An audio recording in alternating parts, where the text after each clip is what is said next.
ব্যাপারটা কি বলো তো? সবাই যে দেখছি মুখ বেজার করে বসে আছো। ইয়ার হবে মহারাজ, হয় আমাশা না হয় বাতের ব্যামো, এছাড়া আর হবার কি আছে? হ্যাঁ, সে কি?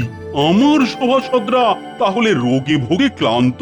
শরীরটাকে কিভাবে চাঙ্গা রাখা যায় আর মনটাকে কিভাবে ফুরফুরে রাখা যায় সেটা কি আর সবাই জানে মহারাজ? তো সেটা কি তুমি জানো? অবশ্যই জানি, আর জানি বলেই তো কেমন টাট্টু ঘোড়ার মতো এই বয়সেও লাফালাফি করি। সে কি আর আপনি এমনি করেন মন্ত্রীমশাই? ধান্দা ছাড়া কোনো কাজ করার বান্দা তো আপনি নন।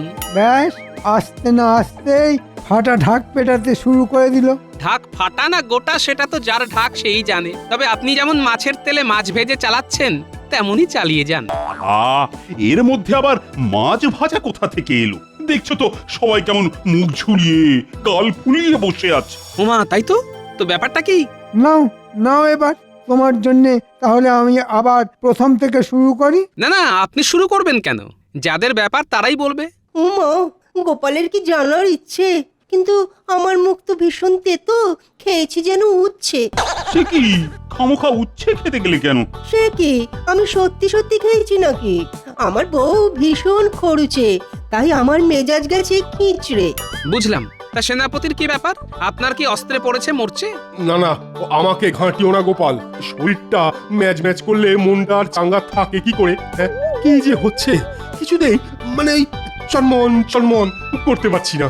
আমার সংসারে সুখ নেই মহারাজ, নিত্য দিন শুধু এই নেই আর ওই নেই। যথার্থ বলেছেন অমাত্য মশাই, আমি যেন সংসারের সং কি করব আমিই জানি না, তাই আমি কিংকর্তব্য বিমূঢ়। হ্যাঁ, আমিও গিন্নির জ্বালায় একেবারে ঝালা ফালা হয়ে যাচ্ছি মহারাজ। ঘরে শান্তি নেই, মনে সুখ নেই। ও বাবা, এ তো দেখছি সবাই নিজের নিজের ফর্দ জমা দিয়ে দিল। না না, পারলে গোপালই পারে এদের সবার মন মেজাজ ভালো করতে। ভাবো ভাবো গোপাল, কি করে এদের সবার মুখে হাসি ফোটানো যায়। বেশ মহারাজ, তাই হবে। আপনি যখন বলছেন তখন কিছু না কিছু একটা উপায় তো বের করতেই হবে মহারাজ।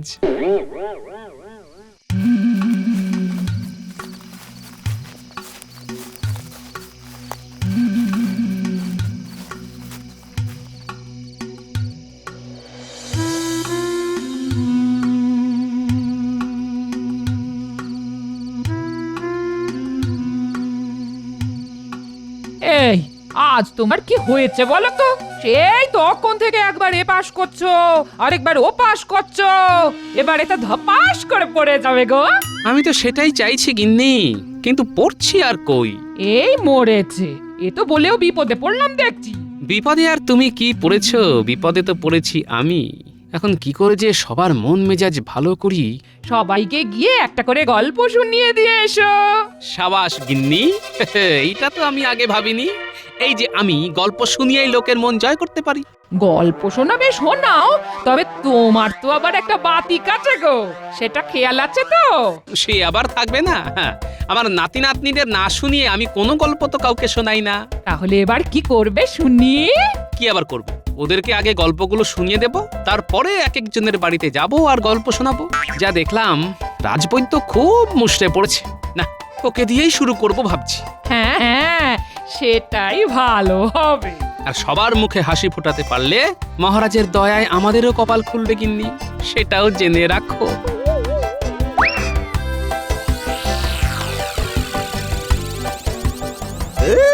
ভেবেছিলাম গোপাল দাদার বাড়িতে সিঁধি কেটে বড় দাও মারবো, কিন্তু এখন তো দেখছি সিঁধ না কেটেই ট্যাঁকে মোহর ঢুকবে। গোপাল দাদার এই ফন্দির কথা মন্ত্রী মশাইকে জানিয়ে দিতে পারলেই মনে হচ্ছে মাঝখান থেকে বেশ কিছু মাল মশলা গেঁড়ানো যাবে। তারপরে মন্ত্রী মশাই কি করবেন সেটা উনি জানেন।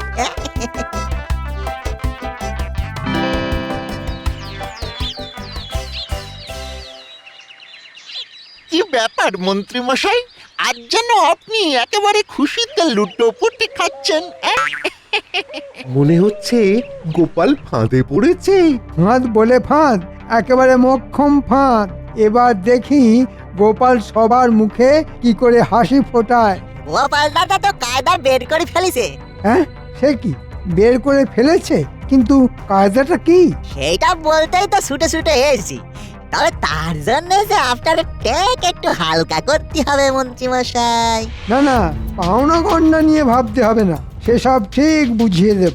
তাইলে শুনুন, গোপাল দাদা আগে বাচ্চাদের গল্পগুলো শোনাবে, তারপর সেই গল্প সবার বাড়ি বাড়ি গিয়ে একদিন শোনাবে। হ্যাঁ, তাই নাকি? বেশ বেশ, তাহলে গোপাল ডালে ডালে যাক, আমি পাতায় পাতায় যাবার কাজটা সেরে ফেলছি। শোন বটা ঘটা, তোদের কিন্তু একটা কাজ করতে হবে। ব্যাস ব্যাস ব্যাস, সকাল থেকে কাজকর্ম শিখে তুলে দিয়ে বনের মোষ তাড়াতে বসে পড়লো। ব্যাস, তা করলে আমার হবে গিন্নি? আমাকে যে এখন বসে বসে টাটকা টাটকা গল্প বানাতে হবে। আর সেই সব গল্প আমাদের শোনাতে হবে। নাও নাও, শুরু করে দাও। শুভ কাজে দেরি করছো কেন গো? যাক, ঝড় কেটে গেছে, এবার তাহলে শুরু করি। তবে শোন, একটা ইঁদুর একদিন একটা হিরে কারবারির দোকানে গেল। ঘুরতে ঘুরতে সুযোগ বুঝে সে একটা হিরে খেয়ে নিল। ওহ, বেশ ধরিবাজ ইঁদুর তো। তারপর কি হলো? কিন্তু খেলে হবে কি, হীরের মালিক তো সেটা দেখে ফেললো। যেই না ইঁদুর পালালো, হীরের মালিক অমনি ইঁদুরটাকে মারার জন্য একজনকে ডেকে আনলো। যখন ইঁদুর শিকারী ইঁদুরের ডেরায় ইঁদুরকে মারতে পৌঁছলো, সে দেখলো হাজার হাজার ইঁদুর এক জায়গায় বসে আছে, শুধু একটা ইঁদুর একটু দূরে বসে আছে। বেশ মজার ব্যাপার তো। থামবে না দাদু, থামবে না, চালিয়ে যাও। আরে বাবা, তার জন্য তো একটু ধৈর্য ধরে বসতে হবে। তারপর যা বলছিলাম, কিরে, কতক্ষণ এরকম হাঁ করে দাঁড়িয়ে থাকবো? তোরা তো বলেছিলি পুঁচকেগুলো এই রাস্তা দিয়েই ফিরবে। ফিরবে তো বটেই, তবে যতক্ষণ না ফেরে ততক্ষণ হাঁটা না হয় বন্ধ করেই রাখুন। না হলে মশামাছি গিলে ফেললে আবার আমাদেরই দোষ হবে। যা যা, মেলা ফ্যাচ ফ্যাচ না করে পুঁচোগুলো আসছে কিনা দেখ।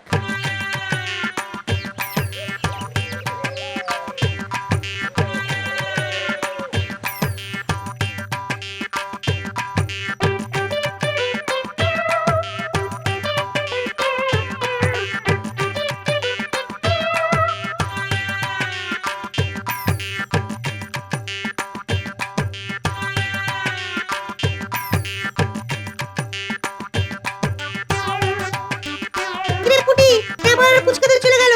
তুইও যা, আমি আর গুলটে এবার নিজের নিজের রাস্তা ধরি। সে তো ধরতেই হবে। তবে যাই বল আর তাই বল, গল্পগুলো কিন্তু দারুণ ছিল। ওই তো আসছে। হ্যাঁ, বড় তিনটেই আছে দেখছি। এই যে খুকি খোকারা, হনহনিয়ে যাচ্ছ কোথায়? কোথায় আবার যাব? বাড়ি যাচ্ছি। কিন্তু আপনি এখানে কি করছেন? কি আর করব, আমার তো এই কাজ। কে কোথায় কত কষ্টে আছে সেটা দেখা আর দেখে তার বিহিত করা। যেমন তোমরা এখন কষ্টে আছো। আমাদের আবার কি কষ্ট? আমরা তো দিব্যি আছি। এই তো কেবল খাচ্ছি দাচ্ছি আর বগল বাজাচ্ছি। তাই বললে হয়? কষ্ট আছে বই কি। এই যে ন্যাপলা ন্যাপলা খালি পায়ে হাঁটাহাঁটি করছে। আরে বাবা, পাটাই যদি কেটে কুটে যায় তাহলে শরীরটাকে বইবে কে? তাই তো, এটা তো আগে ভাবিনি। আর গুলটে যে খালি গায়ে ঘুরে ঘুরে শরীরটাকে রোদে পোড়ালো, জলে ভেজালো, তাতে বুঝি শরীরের কষ্ট হচ্ছে না? হ্যাঁ হ্যাঁ, তা একটু হচ্ছে বই কি। না না, ব্যাপারটা তো আগে ভাবিনি। আর এই যে ফুটফুটে মেয়েটার চুল বাঁধার ফিতে নেই, সাজা গোজা নেই, সেটাই কি ভালো দেখায় নাকি? আমার তো সাজতে কত ইচ্ছে করে, কিন্তু কি করি, কোনো উপায় নেই যে। আহা, আছে আছে, মন্ত্রী মশাইয়ের মন তোমাদের জন্য কেঁদেছে। তাই মন্ত্রী মশাই ন্যাপলার জন্য জুতো, গুটলের জন্য জামা আর পুঁটির জন্য রঙিন ফিতে, সাজের জিনিস এসব এনেছেন। ওমা, তাই নাকি? একটা জুতোর আমার খুব শখ ছিল। জামা পরলে না আমাকে দারুণ দেখতে লাগবে। দাঁড়া দাঁড়া, এখনো তো আমি সাজিইনি, তারপর না হয় আমাকে দেখবি। আচ্ছা বেশ বেশ, আমি যেমন তোমাদের শখ পূর্ণ করেছি, তেমনি তোমরাও আমার একটা শখ পূর্ণ করে দাও এবার। কি শখ মন্ত্রী মশাই? আমাদের মন্ত্রী মশাইয়ের খুব শখ গোপাল দাদার কাছে গল্প শুনবে। কিন্তু সে তো আমাদের কিছুই বলে না। তাই তোমরা যে গল্পগুলো শুনেছ সেগুলো মন্ত্রী মশাইকে শুনিয়ে দাও তো। আর মন্ত্রী মশাইয়ের কাছ থেকে মনের মতন উপহার পাও। আরে বাস, ব্যাপারটা তো বেশ মজাদার। গল্প বললেই উপহার? হ্যাঁ, আমরা রাজি। আমার তো সব গল্প মনে আছে, আমি এক্ষুনি বলে দিতে পারি। তাহলে একে একে শুরু করে দাও দেখি খুকি খোকারা। তবে একটা কথা, এ খবর যেন তোমাদের দাদুর কানে না পৌঁছায়। তাহলে ওদিকে দাদু যাবে বিগড়ে। হ্যাঁ, আর এদিকে উপহার যাবে ফসকে।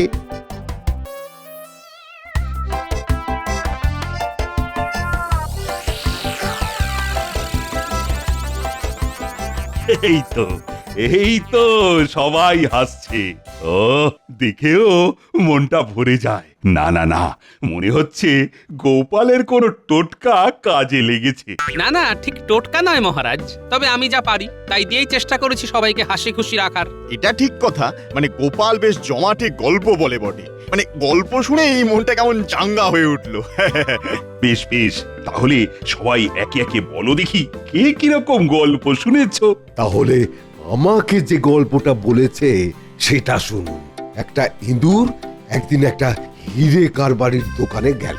ঘুরতে ঘুরতে সুযোগ বুঝে সে একটা হিরে খেয়ে নিল। কিন্তু খেলে হবে কি, হীরের মালিক তো সেটা দেখে ফেললো।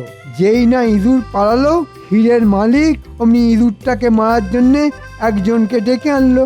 বেশ, তারপর? হ্যাঁ, মানে তারপর যখন ইঁদুর শিকারী ওই ইঁদুরের ডেরায় ইঁদুরটাকে মারতে পৌঁছালো, সে দেখলো হাজার হাজার ইঁদুর এক জায়গায় বসে আছে। শুধু একটা ইঁদুর একটু দূরে বসে আছে। বাকিটা আমি বলি। হাজার হাজার ইঁদুরের মধ্যে তাকেই শিকারি মারলো। কারণ জানতে চাইলে বলল, যখন কোনো নির্বোধ হঠাৎ বড়লোক হয়ে যায় তখন সে সবাইকে উপেক্ষা করে। হ্যাঁ হ্যাঁ হ্যাঁ, যেমন ওই ইঁদুরটা করছিল, একা আলাদা বসেছিল। তাজ্জব ব্যাপার মন্ত্রী, তুমি কি করে জানলে এই গল্প? সে রহস্য না হয় পরেই সমাধান করবেন মহারাজ। এখন বাকিরা কি শোনায় সেটা শুনে নিন। আমি বলি তাহলে, গোপাল কোন গল্পটা আমাকে বলেছে। এক গ্রামে এক চাষা ছিল, তার একদিন খুব শরীর খারাপ হলো। কিন্তু শরীর খারাপ হলে চলবে কেন, ওদিকে তার বলদটাকেও তো খাওয়াতে পড়াতে হবে। তাই চাষি কি আর করে, বলদরাকে খাওয়ানোর জন্যে তার বউকেই কোনো মতে রাজি করানোর চেষ্টা করলো। কিন্তু বউ ছিল বেশ তেঁতো, সেই বা চাষির কথা শুনবে কেন? ওমা, এই গল্প আপনি জানেন মন্ত্রী মশাই? তবে যে গোপাল বললো যে একেবারে টাটকা গল্প শোনাচ্ছে। বাকিটা তুমি বলবে নাকি আমি শেষ করে দেব? না মানে, তারপরে তো দুজনের মধ্যে তুমুল ঝগড়া। শেষকালে একটা সমঝোতা হলো যে যে আগে কথা বলবে গরুকে সেই খাওয়াবে। এরপরেই বউ গোসা করে বাপের বাড়ি চলে গেল। আর সেদিন রাতেই চাষির বাড়ি এলো এক চোর।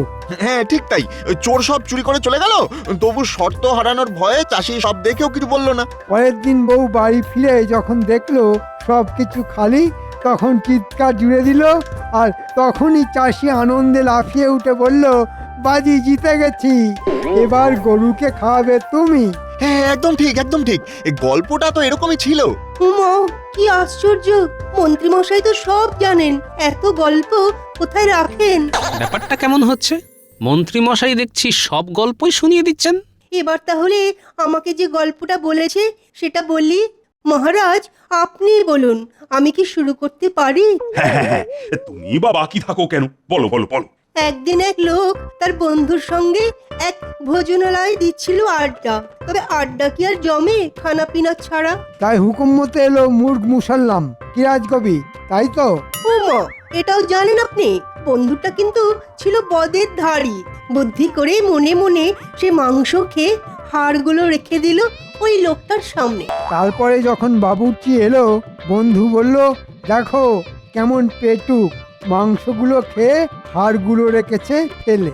লোকটা বলল, আসল পেটুক যদি দেখতে চাও তাহলে দেখো ওকে, হাড়গুলো খেয়েছে চেটে পুটে, তাই ওর পাত পুরো সাপ। সাবাস মন্ত্রী মশাই, সাবাস। না, মন্ত্রী মশাই দেখছি কিছু না কিছু তো একটা পায়তারা কষেছেন, কিন্তু এটা উনি করলেন কি করে? না না না, দেখি এরপরে আর কি কি মতলব করেছেন।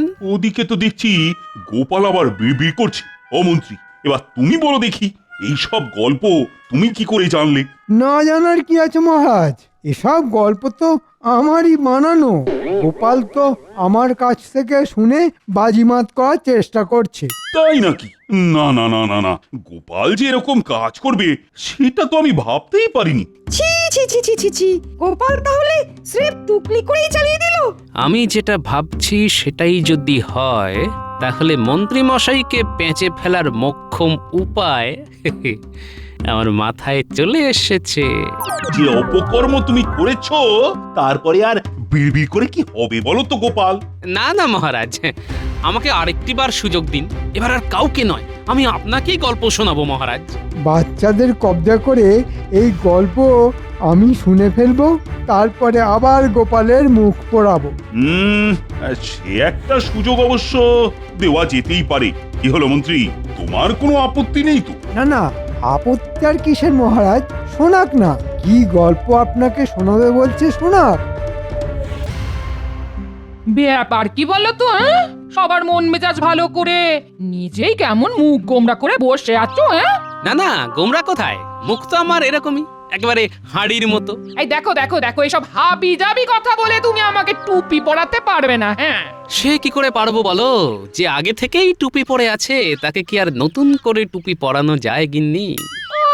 তার মানে আমি বোকা আর যত বুদ্ধি সব তোমার? মানে যা করার সব তো তুমিই করছো, আমি তো শুধু শুনছি আর ভাবছি। কি ভাবছো গো গোপাল দাদু? ও, তোরা চলে এসেছিস? আয় আয় আয়, আমি তো ভাবছি আজ তোদের কি গল্প বলবো। যা ভাবার না জলদি জলদি ভেবে ফেলো, আমরা কিন্তু আজ গল্প না শুনে নড়ছি না। নড়ছি না, নড়বো না, নড়ছি না, নড়বো না। যা ভাবছিলাম মনে হচ্ছে সেটাই ঠিক।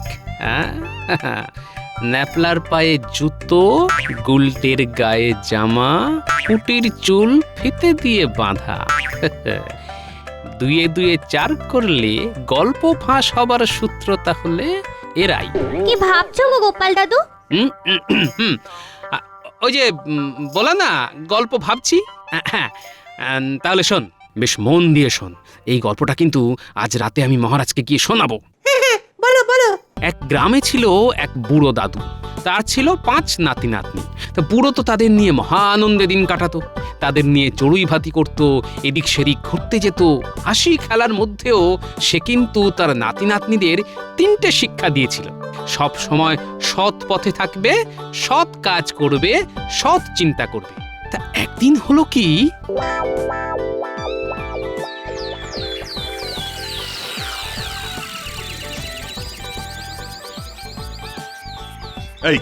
এই তো সবাই এসে গেছে দেখছি। সবাই কোথায় মহারাজ? এখনো তো পালের গোদাম বিয়ে মানে গোপালই আসেনি। তাই তো, কিন্তু গোপাল গেল কোথায়? কোথায় আর যাবে? দেখুন, গল্প মিলে যাবার ভয়ে কোথাও ঘাপটি মেরে বসে আছে। ঘাপটি মেরে কেন বসে থাকবো মন্ত্রী মশাই? আমি কি চোর না বাটপার? এই জন্যই বলে চোরের মায়ের বড় গলা। আমার গল্প চুরি করে ফাঁক করে দিয়ে আবার বড় বড় কথা বলা হচ্ছে। আহা, চুরি করেছে কিনা সেটা তো এখনই ধরা পড়ে যাবে। তাহলে আমি শুরু করি গল্পটা। আমি হলপ করে বলতে পারি, এই গল্প আমার থেকে ঝেড়েই গোপাল চালিয়েছে। বেশ, দেখো তাহলে। এক গ্রামে ছিল এক বুড়ো দাদু, আর তার ছিল 5টা নাতি নাতনি। একদম হুবহু টুকেছে মহারাজ। বুড়ো তো তাদের নিয়ে মহা আনন্দে দিন কাটাতো, তাদের নিয়ে চড়ুই ভাতি করত, এদিক সেদিক ঘুরতে যেত। কি মহারাজ, মিলছে তো? হ্যাঁ, মিলে যাচ্ছে, এটাও তো মিলে যাচ্ছে গোপাল। গল্পের বাকিটা কিন্তু আমরা বলবো মহারাজ। এই মরেছে, এই কুঁচোগুলো আবার এখানে কি করছে? এরা কি আবার হাটে হাঁড়ি ভাঙবে নাকি? হাসি খেলার মধ্যেও সে কিন্তু তার নাতি নাতনিদের 3টে শিক্ষা দিয়েছিল। সব সময় সৎ পথে থাকবে, সৎ কাজ করবে, সৎ চিন্তা করবে। একদম মিলে যাচ্ছে, কিন্তু ব্যাপারটা কি? ব্যাপারটা একেবারে জলের মতো পরিষ্কার মহারাজ। আমরা মন্ত্রী মশাইয়ের পাতা ফাঁদে পা দিয়ে অসৎ কাজ করেছি। দাদু আমাদের না শুনিয়ে কাউকে গল্প বলে না, তাই এখানে সবাইকে যে গল্প বলেছে আমরা সেই গল্প অনেক আগেই শুনে নিয়েছিলাম। আর মন্ত্রী মশাই উপহার দেওয়ার লোভ দেখাতে সেই সব গল্প বলেও দিলাম। কিন্তু দাদুর শিক্ষা মনে পড়তেই আমরা আমাদের ভুলটাও বুঝতে পেরেছি আর আমরা আমাদের ভুল শোধরাতে চলে এসেছি। আমাদের ক্ষমা করে দাও দাদু। আর এরকম ভুল কখনো করব না। ভুল তো মানুষ মাত্রই করে, তবে ভুল থেকে যে শিক্ষা নেয়, নিজেকে শুধরে নেয়, সেই তো আসল মানুষ। তোরা মানুষের মতো মানুষ হবি। আয় আয় আমার কাছে আয়। এই রে, এদিকে তো আমে দুধে মিশে গেল। হ্যাঁ, এবার আমার কি হবে? না না মন্ত্রী, তুমি যা করেছো তার কোনো ক্ষমা নেই। শেষে কিনা বাচ্চাগুলোর মাথা চটকে নিজের স্বার্থ সিদ্ধি করতে চেয়েছিলে। শুরু করো, শুরু করো। এক্ষুনি বাচ্চাদের সামনে কান ধরে ওঠবস করা শুরু করো। আর তারপর তারপর আবার কি মহারাজ? তারপর শুরু হবে তোমার গল্প বলা। টানা 7 দিন প্রাসাদের সামনে এক ঠ্যাঙে দাঁড়িয়ে তুমি গল্প বলে যাবে। হ্যাঁ, আর এই হলো তোমার শাস্তি। মরে যাব মহারাজ, এবারের মতো আমায় ছেড়ে দিন মহারাজ। করো, মরে যাব। এক্ষুনি ওঠবস শুরু করো। আর যতক্ষণ না থামতে বলছি করে যাবে।